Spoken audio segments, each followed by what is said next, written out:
بسم اللہ الرحمن الرحیم۔ السلام علیکم۔ میں شہزاد قریشی، آپ دیکھ رہے ہیں میرا یوٹیوب چینل دی پولیٹیکل افیئرس۔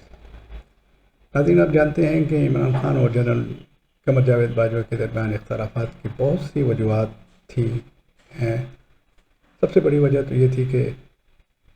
جنرل باجوہ صاحب جو ہیں وہ اسرائیل کو تسلیم کرنا چاہتے تھے،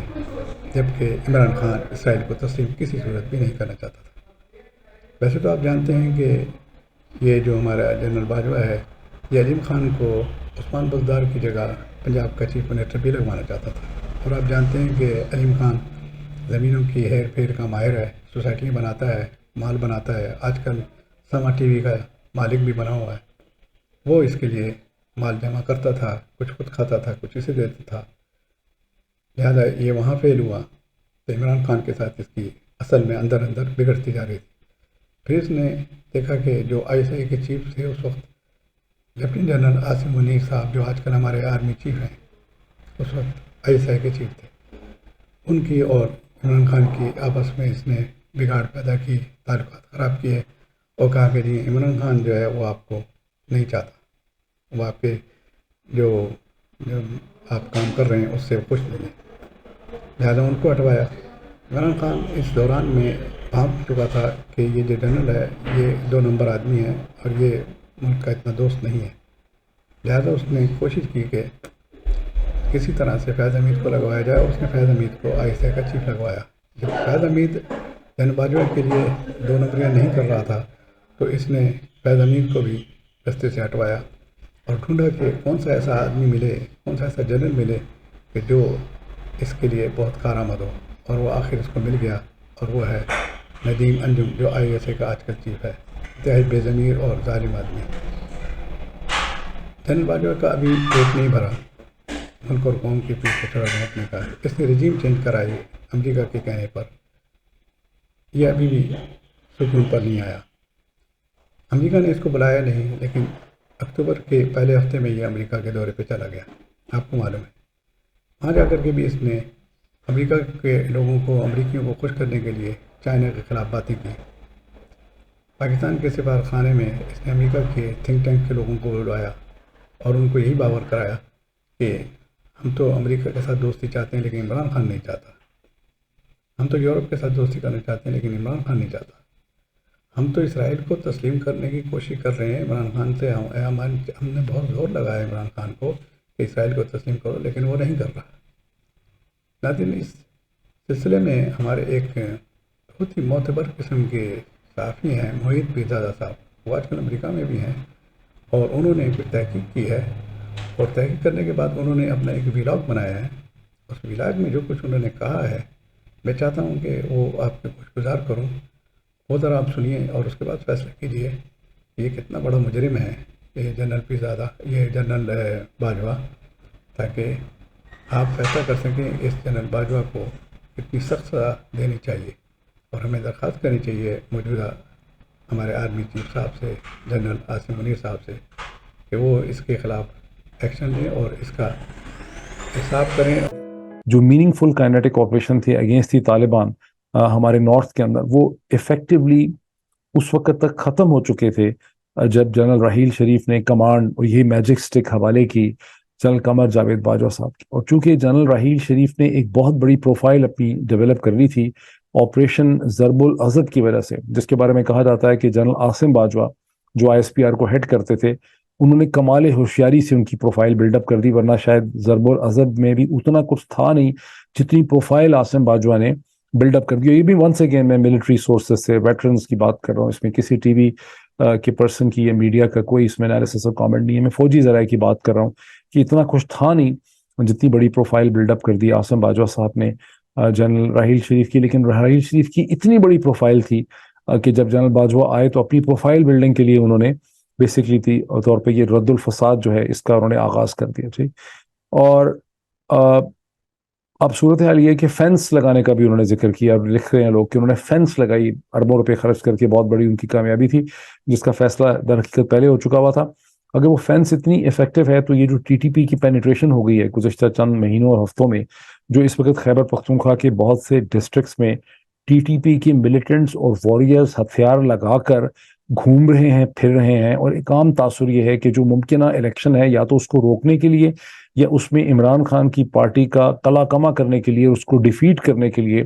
جس طرح سے 2013 میں ANP کے ساتھ کیا گیا تھا وہی چیز کرنے کے لیے NTTP کو اندر لایا گیا ہے. تو پھر وہ جو فینس پہ لگائے اربوں روپے، اب اس پہ میں کیا کامنٹ کروں. انٹرنیشنل ڈپلومیسی، جب سپٹمبر کے آخر میں اور اکتوبر کے شروع میں 7 دن کے لیے جنرل قمر جاوید باجوہ صاحب واشنگٹن تشریف لائے، وہاں جو باقی انہوں نے میٹنگز کی امریکی حکام کے ساتھ وہ تو چلیں انہوں نے کی، لیکن انہوں نے ایک 30 کے قریب جو لوگ ہیں پارٹیسپینٹ بلائے. ایک انہوں نے بریک فاسٹ میٹنگ کی پاکستان کی ایمبیسی کے اندر، جہاں اپروکسیمیٹلی مجھے بتایا گیا کہ 30 کے قریب اس میں تھے، 28 تھے، 29 تھے، یا 30 تھے، 31 لوگ تھے. اس میں 3-4 کہتے ہیں پاکستانی اوریجن کے لوگ تھے جو فائنینشر تھے مختلف تھنک ٹینکس کے یا پاکستانی اسٹیبلشمنٹ کی کہنے پہ فنڈنگ کرتے ہیں مختلف انیشیٹوز کی. باقی اس میں زیادہ تر امریکن تھنک ٹینکرز تھے، ایکس اسٹیٹ ڈپارٹمنٹ کے لوگ تھے، کچھ اور بھی امپورٹنٹ انفلوئنشل لوگ تھے جو امریکی تھے، جن کو ہم کہتے ہیں گورے امریکی تھے. وہ جو انہوں نے امپریشن وہاں سے لیا، اس میں سے 3 لوگوں کے ساتھ میری ملاقات ہوئی پچھلے چند دنوں. وہ تینوں نے مجھے ایک ہی قسم کا امپریشن دیا اور میں نے ویریفائی کر کے اس کے نوٹس بنائے. وہ امپریشن انہوں نے یہ دیا، انہوں نے کہا کہ جنرل باجوہ صاحب جو ہیں وہ بہت زبردست آدمی ہیں، اور مطلب ہی از اے گریٹ انٹرنیشنلسٹ، اور وہ بڑا انہوں نے اپنے امریکن انٹرلوکیوٹرز کو جنرل باجوہ نے بڑا امپریس کیا. انہوں نے یہ بھی کہا کہ بڑے ٹاکیٹو ہیں. جو ساری میٹنگ ہونی تھی گھنٹے سوا گھنٹے کی ایکسپیکٹڈ تھی، 3 گھنٹے جاری رہی، جس میں جنرل باجوہ صاحب نے اپنے امریکن جو انٹرلوکیوٹرز تھے ان کے دل جیت لیے. وہ دل انہوں نے کیسے جیتے، اس کے 3-4 پوائنٹس. ایک، انہوں نے ان کو بتایا کہ دنیا میں امریکہ سے جو ہے وہ بہتر جگہ کوئی نہیں ہے، اور پاکستان جو ہے اس کو امریکہ کے تعلقات کی بہت سخت شدید ضرورت ہے، امریکہ کی بھی اور ویسٹ کی بھی. یہاں تک تو بات میں کوئی خرابی نہیں ہے، مطلب ہم سب اس کو مانتے ہیں. لیکن ساتھ انہوں نے یہ بھی کہا کہ ہمارا جو چین کے ساتھ تعلق ہے وہ کوئی اتنا اسپیشل ریلیشن شپ نہیں ہے، ہمارا اصل میں اسپیشل ریلیشن شپ آپ لوگوں کے ساتھ. And this according to one American interlocutor, کہ اس سے زیادہ خوبصورت اور کانوں میں بھلی آواز امریکنز کو کیا لگ سکتی ہے کہ امریکہ امپورٹنٹ ہے اور چین امپورٹنٹ ہمارے لیے نہیں ہے. انہوں نے اس طرح کی بھی باتیں کی کہ چینی کھانے مجھے پسند نہیں ہے، ہمارا کلچر جو ہے وہ چین سے مختلف ہے، ہم میں ان کے درمیان میں کوئی قدر مشترک نہیں ہے. پھر انہوں نے لوگوں کو یہ بتایا اپنے پارٹیسپینٹس کو کہ میں ہندوستان کے ساتھ ہم نے فیصلہ کیا کہ ہم بہت اچھے تعلقات رکھیں گے، ہم بڑے اچھے تعلقات کے خواہاں. آف کورس امریکنز کے کانوں کو یہ بات بھی بڑی بھلی لگتی ہے. آخر ایشو ہی کیا ہے؟ اگر آپ میرے 3 مارچ کے بعد سے میرے ویلاگز دیکھیں تو میں نے یہی کہا تھا کہ بیسک جھگڑا یہ ہے کہ آپ کو امریکہ کے آربٹ میں جانا ہے اور آپ کو ہندوستان کے ساتھ تعلقات امپروو کر رہے ہیں on the terms and conditions of India, on new Delhi's terms and condition, not on Pakistani terms and condition. اور ایک اور چیز بڑی انٹرسٹنگ مجھے ان میں سے ایک بندے نے بتائی کہ انہوں نے یہ بھی انڈیکیٹ کیا کہ اسرائیل کے ساتھ بھی ہم بہتر تعلقات کے خواہاں ہیں. اب جو میں کہہ رہا ہوں ہو سکتا ہے یہ غلط ہو سکتا ہے میرے کانوں میں یہ غلط چیز آئی ہو، یہ ان تینوں لوگوں نے جن سے میری بات ہوئی ہے انہوں نے غلط بیانی کی ہو، ان کے امپریشن غلط ہو گئے ہوں، لیکن پاکستان آرمی کی کم از کم یہ ذمہ داری ضرور ہے. اور جو مجھے افسوس یہ ہے کہ پاکستان آرمی کے پاس کوئی میکینزم نہیں ہے پاکستان کی آرمی چیف کی ایکٹیویٹیز کو مانیٹر کرنے کے لیے اور اس پر نظر رکھنے کے لیے کہ پاکستان کا آرمی چیف کیا کر رہا ہے. اور یہ بہت بڑا ایک شگاف ہے، یہ بہت بڑی ایک ویکنس ہے. اتنی بڑی ہیومنگس انسٹیٹیوشن اور آرگنائزیشن میں CIA اپنے ڈائریکٹر CIA پہ نظر رکھتی ہے، FBI اپنے ڈائریکٹر FBI کے اوپر نظر رکھتی ہے، ہر پولیس چیف جو امریکہ میں ہے اس کے اوپر پولیس نظر رکھتی ہے، دنیا کی ہر فوج اپنے آرمی چیف کے اوپر نظر رکھتی ہے. پاکستان کی آرمی کے اندر بھی ایسا میکینزم ہونا چاہیے کہ ان کو پتہ ہو کہ آرمی چیف کیا باتیں کر رہا ہے، کس طرح سے کر رہا ہے، کیا وہ پاکستان آرمی کی ول اور کنسنسس ہے یا اس کا اپنا ہی ایک مائنڈ جو ہے وہ ایگزسٹ کرتا ہے. بہرحال یہ میٹنگ پاکستان کی ایمبیسی میں ہوئی. ایمبیسڈر جو تھے سردار مسعود خان صاحب وہاں پہ موجود تھے، 3-4 پاکستانی بھی وہاں موجود تھے. ISI کی یہاں پر پریزنس بھی ہے، اور شور کہ اس کی ایک رپورٹنگ ہوئی بھی ہوگی، اس کی ڈائری ہوئی ہوگی. نئے آنے والی چیف کو یہ چیک کرنا چاہیے کہ جنرل باجوہ نے اس میٹنگ میں کس قسم کے امپریشن دیے، بیکاز جو امپریشن یہاں دیے اس سے ملتے جلتے امپریشن جب ایک نیشنل سیکیورٹی ڈائلاگ ہوا تھا اسلام آباد کے اندر، جب ڈاکٹر معید یوسف ابھی NS سے تھے اور جس میں خیال زلمے خلیلزاد صاحب کو بھی بلایا گیا تھا، وہاں پر بھی جنرل باجوہ نے چین کے حوالے سے بہت کنٹروورشل قسم کے کامنٹس، ان کے اکوپمنٹ کے حوالے سے کچھ اسی قسم کے کامنٹس انہوں نے اس وقت بھی اس میں کیے تھے. لیکن مجھے ایک بہت اور بھی انٹرسٹنگ چیز پتہ چلی ہے ان کی انٹرنیشنل ڈپلومیسی کے حوالے سے پچھلے چند ہفتوں مہینوں میں، اور وہ مجھے پتہ چلی ہے برٹن سے، اور وہ مجھے یہ پتہ چلی ہے فرام سچ اے سورس جو ایک مطلب تھنک ٹینکس میں بھی وہاں پہ برطانیہ میں بہت ایکٹیو ہیں، جن کی تمام جو 3 بڑے تھنک ٹینکس ہیں لندن کے اندر، IISS جس کو ایرنڈل ہاؤس کہتے ہیں، international institute of strategic studies, دوسرا چیٹم ہاؤس ہے جس کو Royal institute of international affairs بھی کہتے تھے، اور تیسرا جو ہے رائل یونائٹڈ سروسز انسٹیٹیوٹ ہے روسی، جو UK کی جو ملٹری ہے اس کا اپنا انٹرنل تھنک ٹینک ہے. تو یہ ایک ایسی پرسنالٹی ہے جو میرا سورس ہے اس خبر کا، جو ان تینوں تھنک ٹینکس میں بہت ایکٹیو ہے، اور اس کا پاکستان ملٹری کے ساتھ بھی ایک ریلیشن شپ ہے. اس سورس نے مجھے بتایا کہ in the first half of 2017 general Bajwa جب بنے ان نومبر آف 2016 چیف بنے، تو جب وہ لندن آئے تو وہاں پہ IISS میں انہوں نے ایک خطاب کیا. یہ خطاب انہوں نے کیا پرہیپس ان مارچ میں، اپریل میں، آئی ڈونٹ نو کون سا مہینہ ہے، وہ چیک کر لیں گوگل میں پتہ چل جائے گا.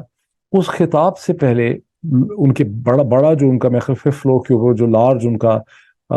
لیکچر تھیٹر ہے جس میں 100 کے قریب لوگ ہوتے ہیں، وہاں پر انہوں نے ایڈریس کیا to think tankers and to people to inside London important strategic community. اس سے پہلے ان کی ٹیم نے جو IISS کی ٹیم ہے اس کو کانٹیکٹ کر کے کہا کہ ہم یہ چاہ رہے ہیں کہ اس لیکچر میں کوئی چائنیز اوریجن لوگ نہیں ہونے چاہیے. سو دی IISS کی جو ٹیم تھی لندن کی،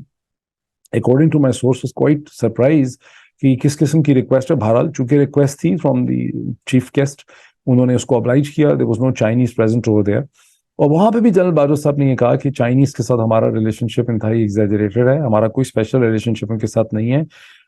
ہمارا ان کے ساتھ کوئی کلچر کامن نہیں ہے، زبان کامن نہیں ہے، کیوزین کامن نہیں ہے، اور ہمارا جو ریلیشن شپ ہے وہ ویسٹ کے ساتھ ہے، بیکاز ہم ویسٹ کی کالونی تھے. انگلینڈ کے ساتھ ہمارا ریلیشن شپ ہے. We have more to share with India rather than with Chinese.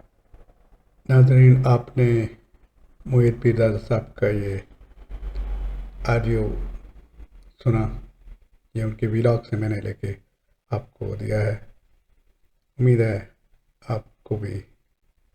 بہت ساری معلومات ملی ہوں گی. اپنا خیال رکھیے گا، میرے چینل کو سبسکرائب کیجیے گا، بیل آئیکن کو دبانا مت بھولیے گا. پاکستان زندہ باد.